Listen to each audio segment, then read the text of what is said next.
Gente, Canção Nova está em tantos lugares, está podendo cumprir sua missão de evangelização na região de Campinas, porque o sócio colabora, porque você é fiel, porque você nos ajuda e você está permitindo com que alguns missionários da comunidade de Vida e Aliança, voluntários, amigos Canção Nova, possam continuar levando a bandeira da evangelização nessa região. Quantas pessoas estão voltando para Deus por causa dessa casa de missão, por causa da extensão dessa rádio em Paulínia, Canção Nova. Sócio evangelizador, Deus lhe pague. O nosso muito obrigado a você por você nos ajudar a cumprir cada dia essa missão de evangelizar. Com o tempo nós vamos apresentando a você tantas casas de missão que a Canção Nova tem. E é o sócio que colabora. Mas vamos começar nosso grupo de oração. A palavra de hoje está em 2 Reis, capítulo 4, versículos de 1 a 7. A gente começa cantando para poder abrir o nosso coração para essa palavra de Deus.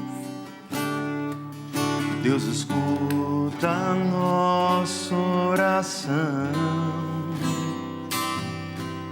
Deus escuta a nossa prece. Deus escuta o nosso clamor, de noite sem cessar, escuta-nos, Senhor, como a mulher no poço de Jacó, como Bartimeu, gritando em meio à multidão, como Marta e Maria, na perda e solidão, como o centurião, pedindo a cura por seu filho. Ó Deus, escuta, por favor, a nossa oração.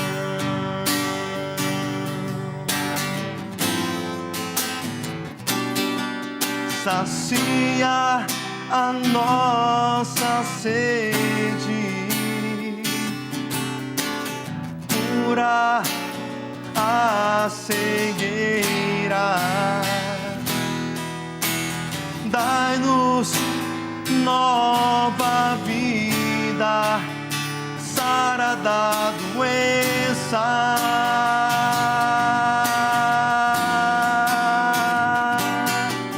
Sacia a nossa sede, cura a cegueira, dai-nos nova vida, sara da doença.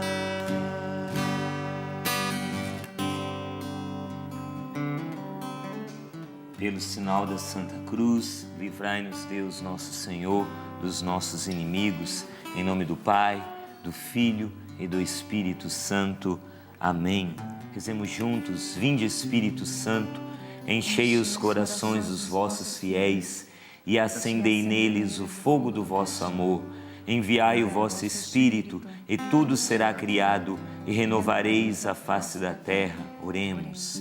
Ó Deus, que instruíste os corações dos vossos fiéis com a luz do Espírito Santo, fazei que apreciemos certamente todas as coisas, segundo o mesmo Espírito, e gozemos sempre da sua consolação. Por Cristo Senhor nosso. Amém. 2 Reis, capítulo 4, versículos de 1 a 7. Uma das mulheres dos discípulos dos profetas suplicou a Eliseu: teu servo, meu marido, está morto, e tu sabes que teu servo foi temente ao Senhor. Agora veio o credor para tomar meus 2 filhos como escravos. Disse-lhe Eliseu: que queres que te faça, mulher? Dize-me, o que tens em tua casa? E ela respondeu: eu, tua serva, nada tenho em minha casa, a não ser uma vasilha com azeite.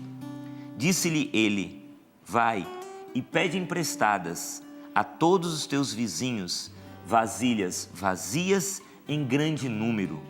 Depois entra e fecha a porta. Quando estiveres dentro, tu e teus filhos, derrama azeite em todas as vasilhas e coloca-as de lado quando estiverem cheias. A mulher foi e fechou a porta atrás de si e de seus filhos. Eles traziam as vasilhas e ela derramava azeite nelas. Quando as vasilhas estavam cheias, disse a um dos seus filhos: traze-me ainda uma vasilha. E ele respondeu: não tenho. E o azeite cessou de correr. Ela foi contar tudo ao homem de Deus. Ele disse: vai, vende o azeite e paga o teu credor. O que sobrar é para viverdes tu e teus filhos. Palavra do Senhor, graças a Deus. Nós vemos aqui nesta mulher que foi esposa de um dos discípulos dos profetas. E ela então está viúva. E ela procura Eliseu, o homem de Deus, o profeta. Nós vemos aqui 4 atitudes acertadas desta mulher. E eu quero falar nesta meditação sobre essas 4 atitudes, porque esta mulher nos ensina a partir dessas 4 atitudes muito claras. A primeira atitude, e fica a lição para nós, é exatamente estar no primeiro versículo, em que diz: uma das mulheres dos discípulos dos profetas suplicou a Eliseu. Veja, ela não foi atrás de um rei, ela não foi atrás de um homem que tivesse muitas posses, muitos bens materiais, não. Ela foi atrás do homem de Deus. O que ela já nos ensina nessa atitude? Nos ensina que nos momentos, meus irmãos, e nós, eu e você, todos nós temos inúmeros desafios, adversidades em nossa vida. E diante dos problemas, nós temos que, em primeiro lugar, recorrer a Deus. Recorrer a Deus. Recorrer a Deus, procurar em Deus a solução. Não procure em outros lugares a resposta para a sua vida. A resposta está na igreja, está na casa de Deus, está na comunhão com o Espírito Santo. É permanecendo em Deus, é permanecendo na caminhada com Deus, é caminhando com o Senhor que vem a solução para a nossa vida. Todos os homens e mulheres da palavra de Deus que tocaram na bênção, na prosperidade, na cura, no milagre, é dito que eles caminhavam com o Senhor, é dito que eles tinham esta comunhão com Deus. Principalmente no Antigo Testamento nós vemos muito isso. Vemos em Abraão, vemos em Noé, vemos em José, vemos em Jacó, homens que caminhavam com Deus. E porque caminhavam com Deus, eles tinham adversidades, tinham tribulações, tinham preocupações, mas Deus cuidava deles em todas as situações. E quando eu digo todas as situações, estou dizendo todas as situações. Caminhar com Deus é para nós fonte de segurança. Caminhar com Deus, meus irmãos e minhas irmãs, significa para nós que nós não precisamos caminhar nesta vida como cegos, às apalpadelas, procurando aonde tatear. Não. Significa que nós podemos caminhar às claras, à luz, sabendo onde estamos pisando. E isso, sinônimo disso é segurança. Você quer caminhar com segurança na vida? Você quer caminhar por esta vida com passos firmes? Caminhe então com Deus. Primeiro lugar é procurar o Senhor. Esta mulher já nos dá essa primeira lição. Procurou ao servo de Deus, ao homem de Deus. Quanto tempo faz que você não procura o padre lá da sua paróquia para se confessar? De repente, muitas amarrações, muitos empecilhos, muitos grilhões que estão amarrando você à sua vida, é por causa de que por essa situação. Faz anos que você não se confessa, faz anos que você não busca uma direção espiritual, faz anos que você não senta frente a frente com o padre lá da sua paróquia e você confessa os seus pecados, não ali para o padre, mas para Deus, porque o padre ali está em persona Christi, é Jesus, você está diante de Jesus, está aos pés da cruz de Jesus. Confessar os pecados. Para que, meu irmão e minha irmã, ficar tanto tempo carregando esse peso do pecado na sua vida? Procure o sacerdote, faça uma boa confissão, vá no seu grupo de oração hoje, vá receber a oração dos irmãos. Por que caminhar longe da igreja? Ah, mas na igreja eu não vou, porque na igreja lá tem aquele povo que fofoca, tem aquele povo que se divide, tem testemunho negativo, eu não gosto daquele testemunho. Meu irmão, a igreja é muito mais do que o testemunho negativo de pessoas.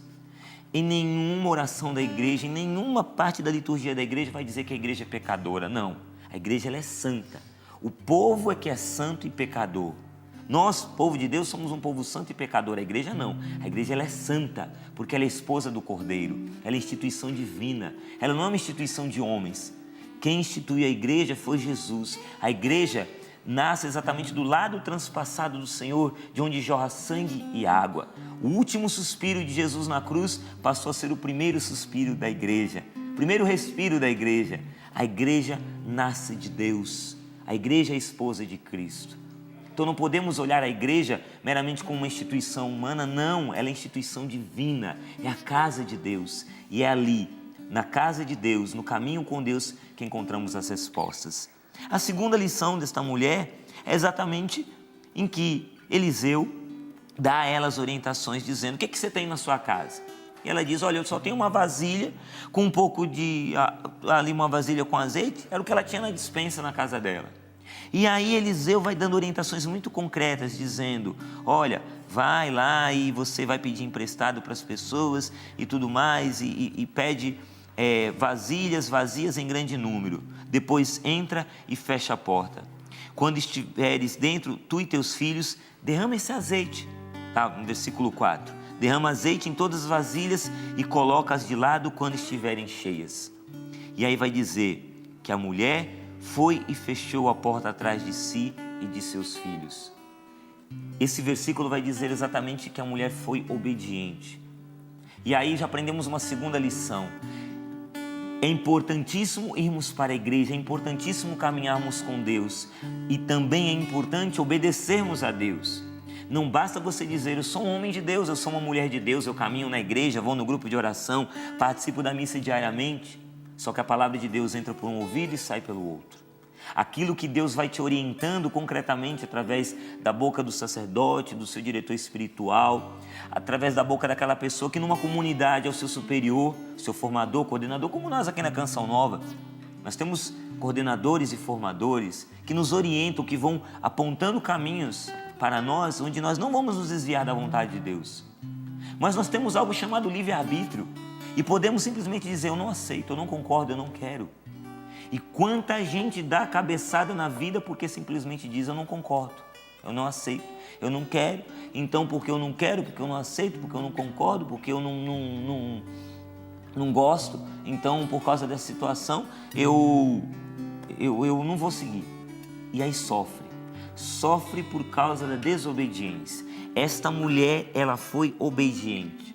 O que o profeta Eliseu disse a ela não entrou por um ouvido e saiu pelo outro, mas ela acolheu.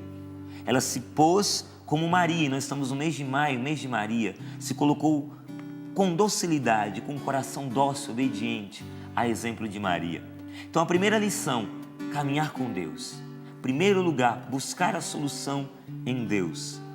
Segunda lição que esta mulher nos dá: obedecer a Deus. Ao caminhar com Deus, ao ouvir a orientação de Deus, ser dócil, ser obediente, não ser indiferente, não voltar as costas, não ficar fazendo bico, ficar tromba e dizer: não aceito, não quero, não concordo. Não, ter a docilidade. E aí vai dizer que a mulher, depois que ela fechou a porta atrás de si, no versículo 5, ela diz que os filhos traziam as vasilhas e ela derramava azeite nelas.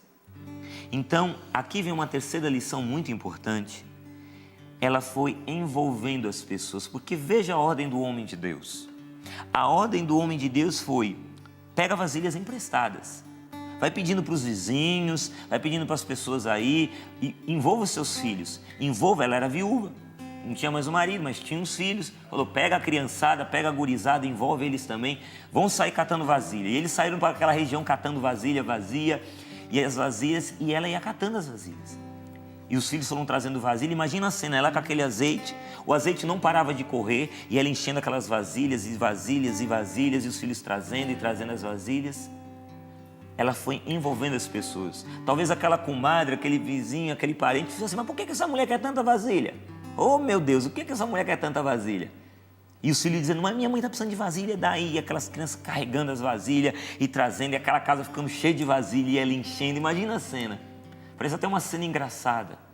Mas a terceira lição que essa mulher nos dá, ela envolveu outras pessoas.